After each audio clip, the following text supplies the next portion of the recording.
अस्सलाम वालेकुम। प्रोग्राम खबर की खबर के साथ मैं हूं रबाब असद और ख़बर है बड़ी के पाकिस्तान ने 15 फरवरी को जो स्केड्यूल्ड मैच था जिसका पाकिस्तान ने भारत के साथ खेलने से साफ और दो टोक इनकार कर दिया था, लेकिन पाकिस्तान ने अपनी शराइत पर यह मैच खेलने की रजामंदी जाहिर कर दी है।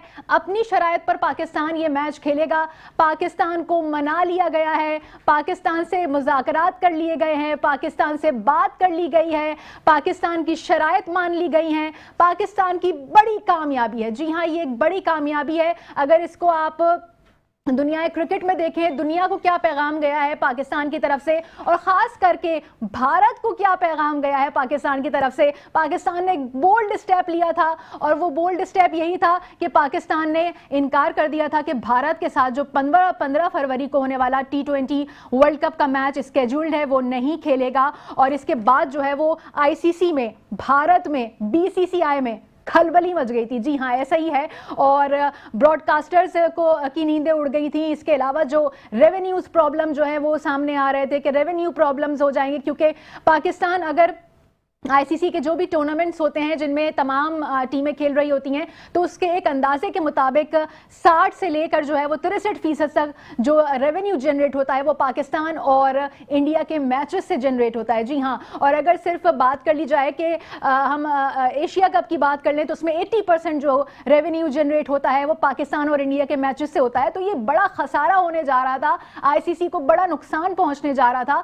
एक मतलब पाकिस्तान ने एक ऐसा फैसला लेकर रातों की नींदें उड़ा दी थी, और यही वजह है कि deputy chairman Imran Khwaja, deputy chairman ICCI Imran Khwaja ने फौरी तौर पर जो है हंगामी तौर पर एक दौरा किया पाकिस्तान का और चेयरमैन PCB मोहसिन नकवी से मुलाकात की। और इसमें जो बांग्लादेश क्रिकेट बोर्ड के सदर हैं अमीनुल इस्लाम, उन्होंने भी शिरकत की और बड़ा बोल्ड पाकिस्तान का स्टेप था। और पाकिस्तान की कुछ शराइत थी जिन शराइत के ऊपर जो है वो पाकिस्तान, जो शराइत गाए बगाए जो है वो सामने आ रही थी कि ये मुमकिन तौर पर पाकिस्तान जो है वो शराइत रख सकता है। और उनमें ये शर्त भी थी कि पाकिस्तान का जो रेवेन्यू में हिस्सा है वो बढ़ाया जाए। इसके अलावा बांग्लादेश के साथ जो है वो पाकिस्तान ने बड़ा इज़हारी यकजहती किया।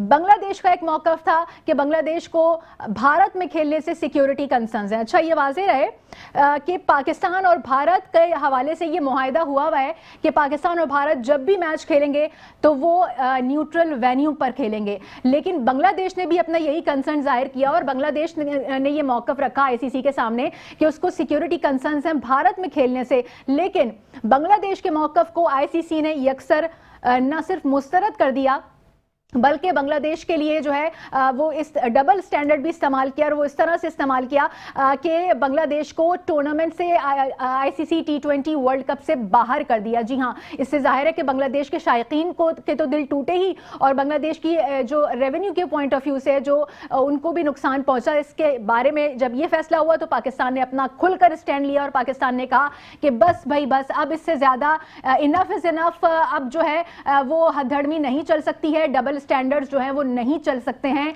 क्योंकि BCCI और जो बिग थ्री जिन्हें कहा जाता है, इंग्लिश टीम को यानी इंग्लैंड की टीम को, ऑस्ट्रेलिया को और भारत को जो बिग थ्री कहा जाता है, और वो अपनी मनमानी करते हैं और डबल स्टैंडर्ड्स करते हैं।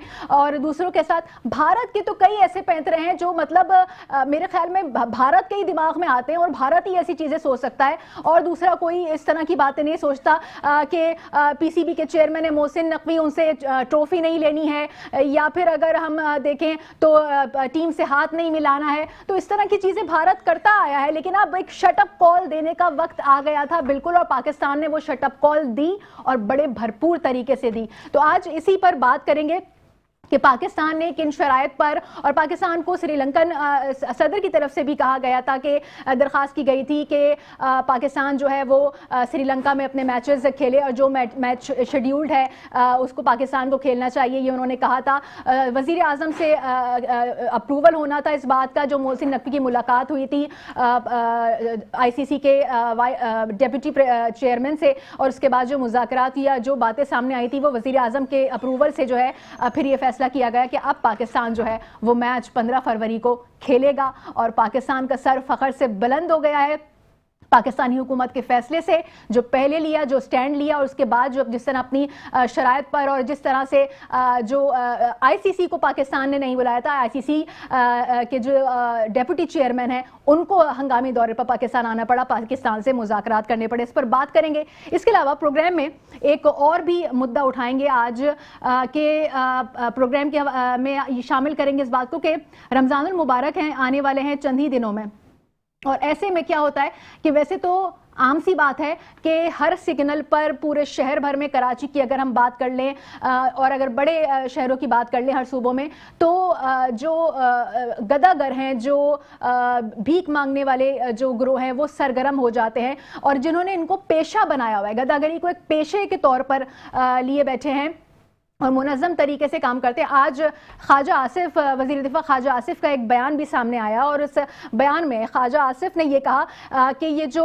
भीख मांगने वाले हैं ये बड़ा एक माफिया है, और ये मुनज़्ज़म और मुनाफा बख्श कारोबार बन चुका है, और ये इतना ज़्यादा बढ़ गया है कि ये एक माफिया की सूरत इख्तियार कर गया है।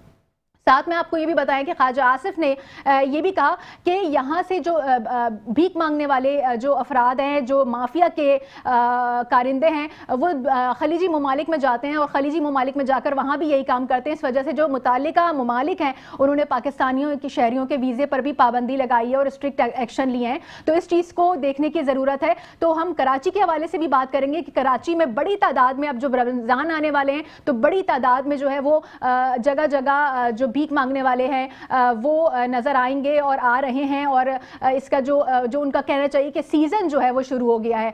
तो इस पर बात करेंगे आज, इस पर भी हम गुफ्तगू करेंगे। वक्त हो गया एक शॉर्ट ब्रेक का, आप हमारे साथ रहिए।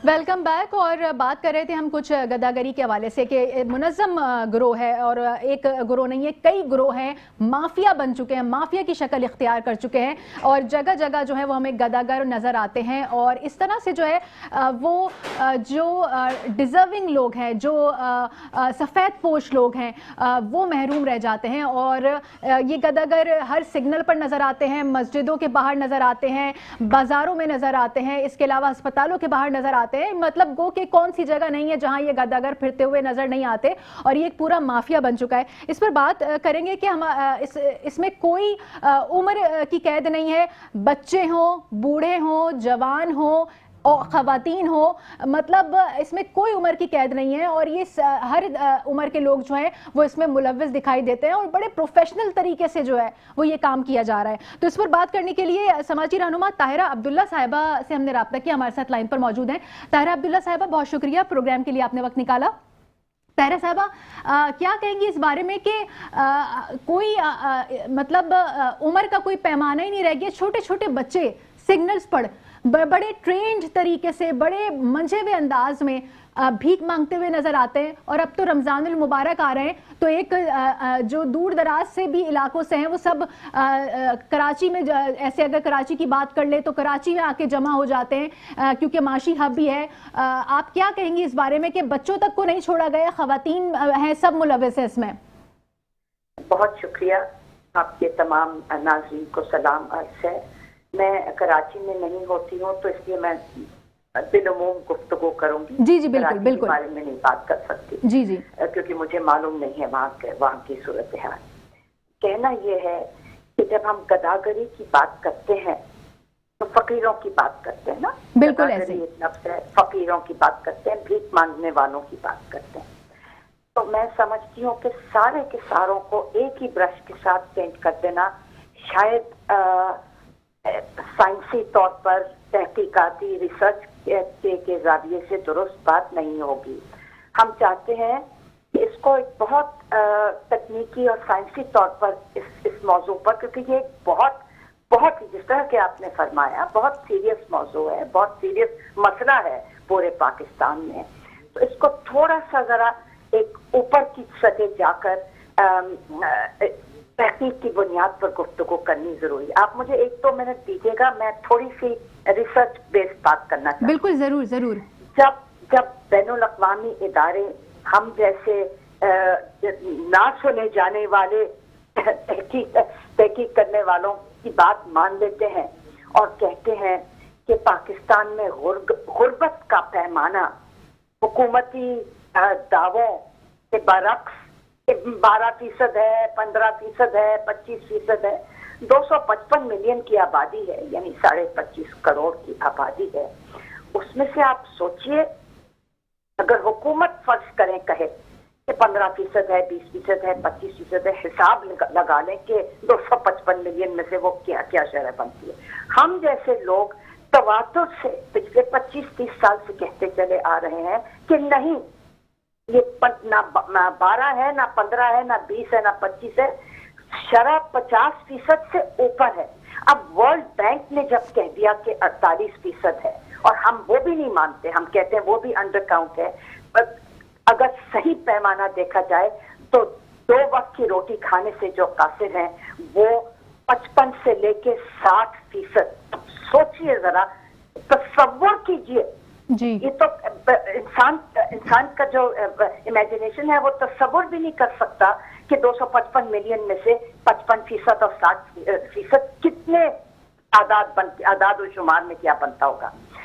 इसमें से अब आइए बात करते हैं कि कौन जो लोग सड़कों पर और दरवाजों पर आकर खटखटाकर और गाड़ियों पर खटखटाकर आपसे भीख मांग रहे होते हैं। गदागरी का लफ्ज बड़ा एक ऊंचे सतह का लफ्ज है। मैं फकीर बात करना चाहती हूँ और भीख मांगने वालों की बात करना चाहती हूँ। उनमें से अब ये तयन करना होगा कि इनमें से कितने लोग उस प्रोफेशनल माफिया और गैंग, बिल्कुल दुरुस्त लफ्ज आपने इस्तेमाल किया, वो गैंग्स, प्रोफेशनल माफिया जिन्होंने एक बिजनेस बना रखा है, एक इंडस्ट्री बना रखी है, इसको एक आसान, हम अक्सर एनेक्डोट सुनते हैं कि किसी कोई खातून, पता नहीं कराची की कौन सी सड़क पे, मैं तो नहीं हूँ कराची में, भीख मांगती हुई आई गई, लेकिन जब उनका इंतकाल हुआ तो पता चला कि वो डिफेंस में किसी बहुत बड़े बंगले में रहती थी और बड़ी गाड़ियों की मालिक थी, वगैरह वगैरह। ये एनेक्डोट हम सुनते हैं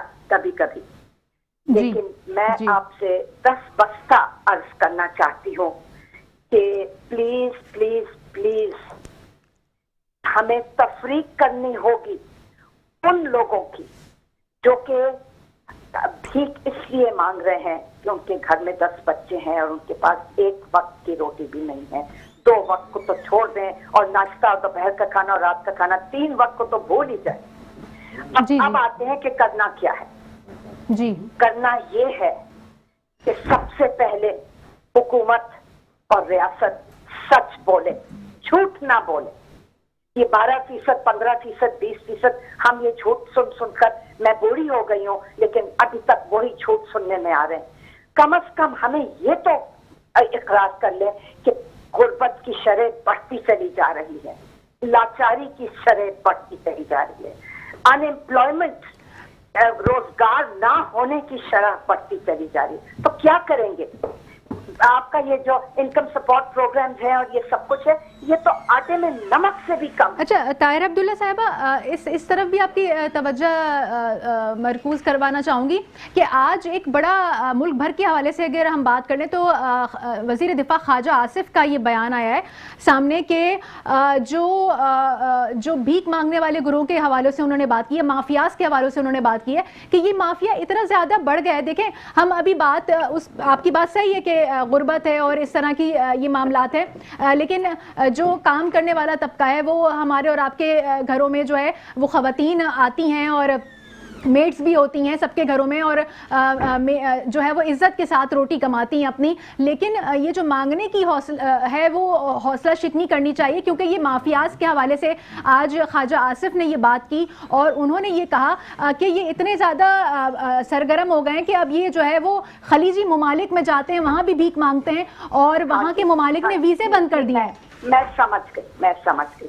जो खलीजी ममालिक में जा रहे हैं और वहाँ पर गदागरी और भीख मांग रहे हैं, उनको रोकना आपका फर्ज है।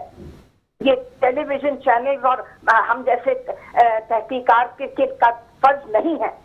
आपकी कहाँ है इंटेलिजेंस एजेंसीज, आपकी कहाँ है NADRA and all the rest, immigration और ये तमाम जी ख्वाजा आसिफ ने आज इसीलिए ये मुद्दा उठाया कि ये इतना जो है वो जोर पकड़ गया है। तो आप क्या समझती हैं, आपने अभी बीच में एक बात की थी कि तफरीक करना जरूरी है, तफरीक कैसे होगी? मैंने भी अपने इंट्रो में साथ में ये कहा कि जो सफेद पोश लोग हैं उनका जो है वो हक मारा जाता है इस तरह से, वो तो जो हाथ जो है वो दस्त दराज नहीं करते, हाथ नहीं फैलाते हैं, तो उनके कैसे तफरीक हो? आपके जहन में क्या सजेशन है? जी देखिए, ये जो वजीर दिफा ने गुफ्तगू की होगी मैंने नहीं सुनी, इसलिए मैं इस पर तबसरा नहीं कर सकती। मैं बस इतना कहना चाहती हूँ कि जो लोग इख्तिदार में होते हैं, जो लोग हुकूमत में होते हैं, रियासत के आला तरीन सीनियर एहलकार होते हैं, उनको इस तरह की गुफ्तगू ज़ेब नहीं देती। आपको इख्तिदार में क्यों रखा है, आप क्यों हुकूमत कर रहे हैं और इख्तिदार में है और पावर भी है, अथॉरिटी भी है, कंट्रोल भी है, तमाम आपके पास वसाइल मौजूद हैं, तमाम वो डिपार्टमेंट्स मौजूद हैं जो कि इन चीजों का तदारुक करते हैं। आपको जेब देता है कि आप खड़े होकर इस तरह की गुफ्तगू करें? ठीक है, तो पढ़ लूंगी कल सुबह आपका पॉइंट बिल्कुल आपकी बात सामने आ गई। समाजी रहनुमा ताहिरा अब्दुल्ला साहिबा हमारे साथ मौजूद थी और अपना वक्त हमारे प्रोग्राम के लिए निकाला, आपका बहुत बहुत शुक्रिया। और बात हो रही है कि आज जाहिर सी बात है कि ये ख्वाजा आसिफ वज़ीर दिफा का एक बहुत अहम बयान है और ये सिर्फ कराची की बात नहीं है, कराची में तो बहुत ज़्यादा है ही गदागरी जो फैली हुई है। और इसके हवाले से आपको ये भी बताते चलें कि सिंध हाई कोर्ट ने पिछले साल 2025 में जनवरी में ये जो हिदायत भी जारी की थी और पुलिस को पाबंद किया था कि ये इन माफियाज के खिलाफ और जो ये गदागर हैं इनके खिलाफ जो है वो क्रैक डाउन किया जाए और इन्हें जो है वो सरगर्म ना होने दिया जाए। लेकिन पूरा साल हो गया और अब हम रमज़ान के करीब पहुंच गए, कोई ऐसी कार्रवाई खातिर खा नज़र नहीं आती। जगह जगह सिग्नल्स पर जो है वो भीख मांगते हुए बच्चे नज़र आएंगे, चाइल्ड प्रोटेक्शन कहीं नज़र नहीं आता, बच्चे नज़र आ जाएंगे, हमें खवातीन नजर आ जाएंगी और ये पूरा एक माफिया जो है वो सरगर्म नजर आता है, जिससे जो सफ़ेद पोश लोग हैं उनकी यकीनी तौर पर जो है वो हक तलफी होती है। प्रोग्राम में बात करेंगे आज की बड़ी खबर के हवाले से जिसका इब्तिदा में मैंने जिक्र किया था कि पाकिस्तान 15 फरवरी को अब मैच खेलेगा भारत के साथ और पाकिस्तान खेलेगा अपनी शरायत पर। तो ब्रेक पे जाएंगे और ब्रेक से वापस आकर बात करेंगे हमारे साथ। वेलकम बैक और बात करेंगे आज की बड़ी खबर की। पाकिस्तान भारत से 15 फरवरी का मैच खेलेगा। पाकिस्तान ने पहले इनकार कर दिया था दो टोक अल्फाज में और कहा था कि पाकिस्तान जो है 15 फरवरी का भारत से होने वाला मैच नहीं खेलेगा, जिसके बाद जो सूरत हाल है वो कुछ यूं बनी कि पाकिस्तान ने सबकी नींदें उड़ा दी और पाकिस्तान के इस स्टैंड ने जो है वो पाकिस्तानियों के दिल भी बहुत खुश किए। और हमारे साथ इसी पर बात करने के लिए कि किस तरह ये जो पाकिस्तान का स्टेप है ये देखा जा रहा है और फिर उसके बाद जो है वो पाकिस्तान ने अपनी जो भी मुज़ाकरात हुए, अपनी शर्तें, अपनी बात मनवाई, अपना मौक़िफ़ मनवाया, दुनिया ने तस्लीम किया, अब ICC ने तस्लीम किया, दुनिया ने देखा कि किस तरह पाकिस्तान ने स्टैंड लिया और क्या नताइज जिसके आज निकले हैं। हमने देखा कि अब पाकिस्तान जो है वो 15 फरवरी को मैच खेलेगा और बांग्लादेश की तरफ से भी बहुत शुक्रिया अदा किया गया है। इस वक्त स्टूडियो में इसी पर बात करने के लिए हमारे साथ शोएब हबीब साहब, साबिक फर्स्ट क्लास क्रिकेटर, मौजूद हैं स्टूडियो में और हमें ज्वाइन किया महमूद हामिद, साबिक इंटरनेशनल क्रिकेटर हैं, उन्होंने भी हमें टेलीफोन लाइन पर ज्वाइन किया है। सबसे पहले शोएब हबीब साहब, बहुत शुक्रिया प्रोग्राम में आपने आने के लिए वक्त निकाला। किस तरह से आप देखते हैं कि पाकिस्तान ने पहले इनकार किया, अपनी मुज़ाकरात हुए, पाकिस्तान को मनाया गया और फिर पाकिस्तान ने अपनी शराइत पर जो पाकिस्तान के तहफ़्फ़ुज़ात थे उससे आगाह भी किया, जो उनकी बात थी वो मुज़ाकरात में तय हुई होगी। तो सबसे पहले तो ये बता दीजिए इंडिया को, ICC को क्या मैसेज गया? देखिए, इंडिया को तो बात की बात है, सबसे पहले तो ये है ना, इंडिया अपने आप को मतलब कि ये समझता था कि पूरी क्रिकेट ही इंडिया पे है और इंडिया क्रिकेट में जिस तरीके से पॉलिटिक्स करता था, जिस तरीके से सियासत लेकर आया था और स्पेशली इंडिया क्या मोदी सरकार जब से आई थी पिछले 10-15 साल से वो यही कहते थे कि हमारी सरकार ने बोला हमने नहीं खेलना, हमारी सरकार ने बोला कि प्लेयरों ने हाथ नहीं मिलाना, हमारी सरकार ने बोला हम एशिया चैंपियन बने तो हमने ट्रॉफी नहीं लेनी, हमने पाकिस्तान नहीं कर जाना, तो पाकिस्तान की सरकार इसमें कभी इन्वॉल्व नहीं हुई थी। पाकिस्तानियों ने कभी इसको सियासत के तौर पे नहीं लिया था। इंडियन सरकार शुरू से इस पे सियासत करती थी। पाकिस्तान टीम उसके बावजूद इंडिया जाके खेलती थी, कभी भी पाकिस्तान। अब एक हाइट हो गई थी और इसका जो डिसीजन लिया मोहसिन नकवी साहब, इसको मोहसिन नकवी साहब को क्रेडिट जाता है, फिर मोहसिन हमारी सरकार को भी क्रेडिट जाता है इसका, फिर हमारी 24-25 करोड़ आवाम को भी क्रेडिट जाता है कि उसने सरकार के फैसले को सपोर्ट करा।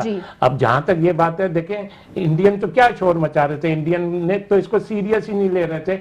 इंडियन तो ये कह रहे थे पाकिस्तान घुटने टेक देगा और पाकिस्तान हाँ कर देगा। जब पता चला कि उन्हें कि नहीं जी पाकिस्तान तो, जब पाकिस्तान ने अनाउंस करा तब उनको आइडिया हुआ, अच्छा इंडिया को तो इन द एंड घुटने टेकने ही टेकने थे। ब्रॉडकास्टर सारा कहाँ का है, इन्वेस्टर सारा कहाँ का है, इंडिया के वो है ना। तो भाई घुटने तो आपने टेकने थे, घुटने आपने ही टेके। और मैं तो सिर्फ ये कहूंगा कि ये सारा क्रेडिट मोहसिन नकवी साहब को जाता है। मोहसिन नकवी वो जो अपनी चौधराहट इंडिया ने बनाई हुई थी, उनको पता चल गया। ये तो पाकिस्तान ने मेरे ख्याल में पिछले 8-9 महीने में दूसरा सबक दिया है। ये भाई पाकिस्तानी है, पाकिस्तानियों को इतना हल्का आप नहीं लिया करें। पाकिस्तानी कभी भी क्रिकेट में पॉलिटिक्स नहीं करेंगे और पाकिस्तान ने कभी, पाकिस्तानी प्लेयरों ने और पाकिस्तानियों ने कभी भी पॉलिटिक्स नहीं करी। ये बात भी सुनने में आ रही है, ये भी जाहिर है कि जराए होते हैं और ये बात मंजर आम पर आई जाती है कि भारत को अभी एहसास हो गया होगा और बल्कि आईसीसी की तरफ से और भारत के ऊपर ये प्रेशर भी बढ़ा है कि जो भारत खेल की रूह को मुतासिर करता है कि हाथ नहीं मिलाना, ट्रॉफी नहीं लेनी, तो अब भारत जो है वो इन चीजों में अपनी जो उसने बनाया हुआ है अपना ये शेवा, इसको खत्म करे। खत्म क्या करे? आज ये जो अनाउंसमेंट हुई है 15 तारीख के मैच की, तो ये सब खत्म हो गया। बिल्कुल पहली शरायत ही यही हुई होंगी। भारत को सॉरी करना पड़ेगा, अभी तो पूरी डिटेल नहीं आई ना। पाकिस्तान भारत को सॉरी करना पड़ेगा। आप देखिएगा 15 तारीख को जो मैच है, शेक हैंड करेंगे, ये शेक हैंड करेंगे तो ये जो इसने चौधराहट बनाई हुई थी, ये तो हमारी मासूमियत थी। क्या हमारी सरकार कभी इसको इतना इंटरेस्ट नहीं लेती थी। अब इन्होंने हाइड कर दी थी तो मोहसिन नकवी साहब ने स्टेप लिया, उसका रिजल्ट आ गया। तो इनकी ये जो चौधराहट थी वो खत्म हो गई ना। अब आप ये देखें ना, पाकिस्तान तो खड़ा ही होता था, अब बांग्लादेश इनके अगेंस्ट खड़ा हो गया, श्रीलंका अगेंस्ट खड़ा हो जाएगा, वहां से नासिर हुसैन वगैरह आर्थन वगैरह खड़े हो गए। तो अब ये इब्तिदा हो गई, ये जो इनकी चौधराहट थी ये सब खत्म हो जाएगी। अब बायलैटरल सीरीज वगैरह खेलनी पड़ेगी और मेरे ख्याल में ये अभी डिटेल आ जाएगी, ये सारी शर्त।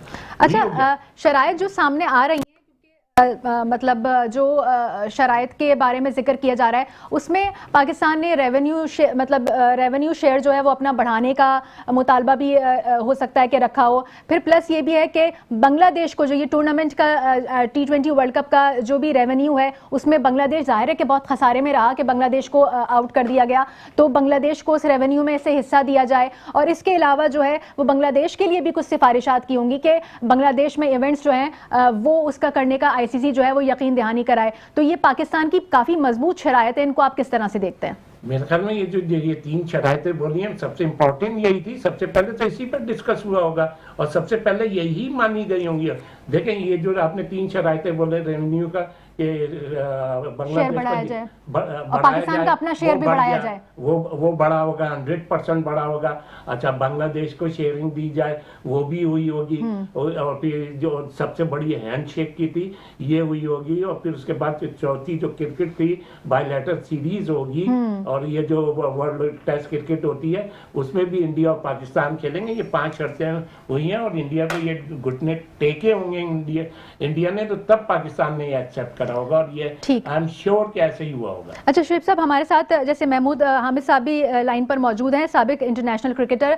महमूद हामिद साहब, बहुत शुक्रिया आपने प्रोग्राम के लिए वक्त निकाला। आज की बड़ी खबर है, पाकिस्तान रूठ गया था, पाकिस्तान को मनाया गया, पाकिस्तान ने अपना 2 टोक मौक़िफ़ जो है वो दुनिया के सामने रखा था, आईसीसी के सामने रखा था कि पाकिस्तान जो है 15 फरवरी को मैच नहीं खेलेगा भारत के साथ, और पाकिस्तान ने फिर पाकिस्तान को मनाया गया है बाकायदा। किस तरह से आप देखते हैं कि इंडिया को क्या मैसेज गया आईसीसी को क्या मैसेज गया कि बस इनफ इज इनफ और अब पाकिस्तान जो है उसने अपनी चाल चली और उसका रिजल्ट हम सबके सामने है?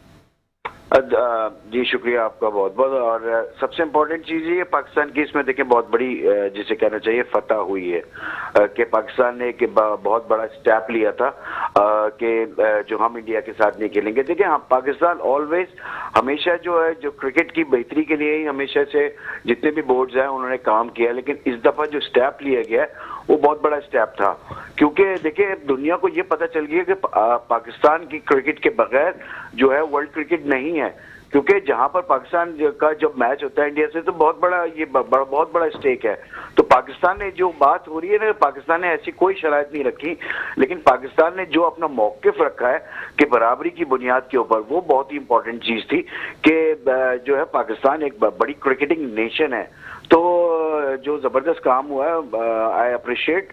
और दूसरी चीज ये है कि पाकिस्तान ने ऑलवेज देखिए पहले भी बांग्लादेश का साथ दिया, श्रीलंका का साथ दिया, हमेशा से पाकिस्तान ने अफगानिस्तान का बड़ा साथ दिया, लेकिन जब पाकिस्तान का आता है चीजें तो ये बॉन्डिंग जो है वो मुसलसल फिर चलनी चाहिए कि अगर पाकिस्तान के खिलाफ देखिए ये आगे चल के डेफिनेटली इंडिया इस कुछ ना कुछ जरूर इसमें अपनी पॉलिटिक्स करेगा आगे जाके, तो वहां पर इन बोर्ड्स को चाहिए होगा कि फिर पाकिस्तान को हर वक्त साथ होना चाहिए जो कि पाकिस्तान ने आज इनका साथ दिया है। देखिए श्रीलंकन प्रेसिडेंट ने आज जो है हमारे प्राइम मिनिस्टर को फोन किया और उनसे बात की क्योंकि उनका भी स्टेक लगा हुआ है, क्योंकि श्रीलंका के अंदर ये मैच है और उनका भी रेवेन्यू वहां पर इन्वॉल्व है। पाकिस्तान इंडिया का बहुत बड़ा मैच है। फिर बांग्लादेश ने जो भी अभी रिक्वेस्ट की है उस ईमेल अभी जो आई है उसके अंदर वो सारा ये चीज है कि बांग्लादेश का जो रेवेन्यू है उनको वहीं के वहीं मिलेगा, उनकी कोई कटौती नहीं होगी और जो है 2028 से 2031 के दरमियान उनको इवेंट भी कोई ना कोई मिलेगा जो आईसीसी का इवेंट होगा। तो ये बहुत बड़ी जीत होगी बांग्लादेश के लिए भी कि पाकिस्तान ये नहीं हुआ कि बांग्लादेश जो है वर्ल्ड कप खेले, लेकिन इन चीजों इन शराइत के ऊपर पाकिस्तान ने बात की। पाकिस्तान ने कभी इस बात पे बात नहीं हुई है कि बायलैटरल सीरीज होनी चाहिए या पाकिस्तान ने हाथ मिलाने के ऊपर कोई बात की होगी। ठीक है, हाथ वो नहीं मिलाते, ना मिलाएं, लेकिन अब हमें ये सोचना है कि हम अपनी क्रिकेट को उनसे कैसे बेहतर करें और ये जो मैच है हम अब इस मैच को हम किस तरह लें और ये प्लेयर्स अब पाकिस्तान को जो हमने स्टेप लिया है उसको मैच जिता के जो है पूरा करें। तो आप समझते हैं कि प्लेयर्स के ऊपर, टीम के ऊपर अब बहुत भारी जिम्मेदारी जो है वो आयद हो गई है कि वो जिम्मेदाराना क्रिकेट का मुजाहरा करें, स्पोर्ट्समैनशिप का मुजाहरा करें? एब्सोल्युटली, ये तो अब तो प्लेयर्स के ऊपर मेरे ख्याल से डबल एक प्रेशर। लोग ये कह रहे हैं कि प्लेयर बहुत वो रिलैक्स हो गए होंगे, नहीं, इस वक्त तो मेरे ख्याल से डबल प्रेशर आ गया कि आपके ऊपर आपने मना कर दिया था खेलने से, अब आप खेलने जा रहे हैं तो आपके ऊपर डबल। और मैं समझता हूँ आप पाकिस्तान क्रिकेटर्स को जो है वो अपना 100% देना चाहिए और अपनी क्रिकेट को इनहेंस कर रहे हैं। देखिए पॉलिटिक्स को अब छोड़ दें, हम अपनी क्रिकेट को भी इनहेंस करें ना। हम देखें अगर जो भी हमारे मैचेस हुए, एशिया कप के 3 मैच हुए, हम तीनों मैच इंडिया से हम हारे हैं वहां पे, तो अब यहाँ पर हमें मौका मिला है कि हमने जब आईसीसी को उस पे टेबल टॉक के ऊपर लेकर आ गए और लोग यहाँ पर पाकिस्तान आ गए और जो जिस तरह बात हुई है, तो मैं समझता हूँ जो हमारी क्रिकेट है जो हमारा प्रेशर गेम होगी, अब प्रेशर गेम होगी कि प्रेशर को कौन टैकल कर सकता है। एब्सोल्युटली, देखिए इंडिया और पाकिस्तान का मैच हाई वोल्टेज गेम है, वहां पर जो अपना प्रेशर कोप अप करता है वो मैच को निकाल लेता है। अगर आप जिस तरह के मैचेस हमारे हुए हैं, हम तो बहुत क्लोज चले गए थे जहां पर हम मैच जीत सकते थे, लेकिन हम मैच नहीं जीत पाए, हम मैच हार गए। अगर आप ऑस्ट्रेलिया महमूद आमिर साहब, जी आपकी तरफ भी दोबारा आऊंगी। शुएब हबीब साहब भी कुछ कहना चाह रहे हैं, ऐड करना चाह रहे हैं। जी शुएब साहब। देखिए इस पॉलिटिक्स में प्लेयर्स इन्वॉल्व नहीं थे, इस पॉलिटिक्स में तो हमारे सरकार इन्वॉल्व थी और ये सरकार की और जो हमारे चेयरमैन है उनकी पॉलिटिक्स थी। प्लेयर पे किस बात का प्रेशर? प्लेयर पे तो कोई प्रेशर नहीं होगा। और जहाँ तक ये बात है, देखें जहाँ तक क्रिकेट की बात है, जो रियलिटी है, रियलिटी ये इंडिया हमसे बहुत अच्छी है, इंडिया हमसे बहुत अच्छी है। अभी पिछले जो एशिया कप में 3 मैचेस खेले, तीनों के तीनों इंडिया ने जीते। अगर हम ये नहीं है कि हम बहुत बुरे हैं, हम क्लोज जाके हारे हैं, लेकिन हिस्ट्री उठा के देखें तो और जो क्रिकेट हो रही है पिछले 2-4-5 साल से, जो इंडिया की परफॉर्मेंस है, तो इंडिया क्रिकेट में तो हमसे बहुत अच्छी है। अगर हम इंडिया को हराते हैं तो वो एक अपसेट होगा। रहा सवाल ये कि प्लेयरों पे अब प्रेशर, प्लेयरों पे तो कोई प्रेशर ही नहीं था, इसमें प्लेयरों का कोई इन्वॉल्वमेंट ही नहीं है। नहीं, जो तो इंडिया अपनी- पाकिस्तान के वो बात कर रहे हैं कि जो इंडिया पाकिस्तान का जब मैच होता है ना, तो दोनों टीमों के ऊपर एक बड़ा, जाहिर सी बात है आपको भी पता है कि दोनों टीमों की तरफ के ऊपर बड़ा प्रेशर होता है और प्रेशर गेम है कि जिसको किस तरह से टैकल कर ली जाए। अच्छा, मैं वापस इसी तरफ आऊंगी कि भारत में हमने देखा कि इस वक्त जो सबसे ज्यादा स्टेक पर चीजें लगी हुई थी वो भारत की लगी हुई थी, ब्रॉडकास्टर्स से। जाहिर है कि वो भारत और आईसीसी कह लें या बीसीसीआई कह लें, एक ही बात है। तो आप ये कहेंगे, क्या कहेंगे कि एक जबरदस्त भारत को जवाब मिल गया और इनफ इज इनफ हो गई है और पाकिस्तान ने जो है वो एक करारा जवाब दिया है मार के हक के बाद, यहाँ पर भी पाकिस्तान मैदान ले गया। बिल्कुल, मैंने अपने जैसे शुरू में क्या बोला मैंने कि ये आईसीसी पे प्रेशर इंडियन बोर्ड नहीं डाला था, क्योंकि जितने में सारा ब्रॉडकास्टर जो है वो सारा इंडियन था। इंडिया का पता नहीं कितने मिलियन डॉलर का नुकसान हो रहा था, तो ये तो इन्होंने घुटने टेकने थे। फिर भी अब एक बात हो रही है, श्रीलंकन प्रेसिडेंट ने भी पाकिस्तान से रिक्वेस्ट करी कि हमारा भी इतना लॉस हो रहा है कि आप प्लीज थोड़ा सा वो कर लें। तो फिर भी मोहसिन नकवी साहब को सलूट जाता है, उन्होंने अपनी पूरी शर्तें मनवाई हैं। और सबसे इम्पॉर्टेंट चीज़ और सबसे जो चीज़ है क्रिकेट है कि हैंडशेक पे ही सारा वो है, हैंडशेक पे ही वो है। जो एशिया की चैंपियनशिप की ट्रॉफी है वो उन्होंने नहीं ली, तो रेवेन्यू वगैरह तो अपनी जगह है, लेकिन जो एक ग्राउंड में जो सही। प्रोटोकॉल होता है। अच्छा, महमूद आमिर साहब, इस बारे में आप क्या कहेंगे कि सबसे ज्यादा स्टेक, जो मैंने भी सवाल शुएब साहब से भी किया, कि सबसे ज्यादा जो स्टेक लगा हुआ था वो भारत का था, ब्रॉडकास्टर्स भारत के। भारत जो है वो जाहिर सी बात है कि एक उसके ऊपर प्रेशर बना और भारत ने प्रेशर जो है वो आईसीसी पे बनाया। तो आप क्या समझते हैं कि भारत के ऊपर कितना दबाव आया होगा? डेफिनेटली देखिए, भारत पे ही दबाव था सारा, क्योंकि आईसीसी जो है उस वक्त जो इनके प्रेसिडेंट हैं उनका डेफिनेटली दबाव था, क्योंकि जो ब्रॉडकास्टर का जो जितने पैसे उनके लगे हुए थे वहां पर लॉस हो रहा था। तो डेफिनेटली अगर इतनी बड़ी बात हो रही होती और इतनी इंडिया जो है वो बहुत बड़ा बनता है कि हम ये नहीं करेंगे तो हम हाथ नहीं मिलाएंगे तो हम ये दिस एंड दैट, और जो भी करता है तो खुद विड्रॉ करता ना इस मैच से। क्यों नहीं विड्रॉ किया कि हम नहीं खेलते पाकिस्तान से? हाँ, बिल्कुल, क्योंकि वो ये कर नहीं सकता, वो ये करेगा उसको पता है कि हमारा कितना बड़ा लॉस हो जाना है। तो क्या समझते हैं आप, पाकिस्तान जो है वो विन विन पोजीशन पे रहा, विन विन सिचुएशन में रहा? बिल्कुल, पाकिस्तान ने तो इस वक्त जो किया है उस वक्त मैं कहूंगा कि हेड्स ऑफ है कि चेयरमैन पीसीबी मोहसिन नकवी जिस तरह उन्होंने स्टेप लिया है, और गवर्नमेंट ऑफ पाकिस्तान ने भी जो स्टेप लिया है वो जबरदस्त स्टेप है कि आपने कहा कि हम नहीं खेलते, लेकिन आपने जो मौकिफ इख्तियार किया है वो बहुत जबरदस्त मौकिफ है कि आपने बांग्लादेश को आपने सपोर्ट किया। कहते कि बांग्लादेश की भी सिक्योरिटी का प्रॉब्लम था कि वो नहीं खेलना चाहते थे इंडिया के अंदर, लेकिन आपने उनको बाहर कर दिया। तो उसके बेस के ऊपर पाकिस्तान ने कहा कि हम इंडिया से मैच नहीं खेलेंगे, ये बेस बनी थी। और फिर आखिर में जो एंड में आके अब ये देखें कि बांग्लादेश क्रिकेट बोर्ड भी रिक्वेस्ट कर रहा है पाकिस्तान से कि हम चाहते हैं कि आप मैच खेलें, श्रीलंका भी चाहता है कि मैच खेलें।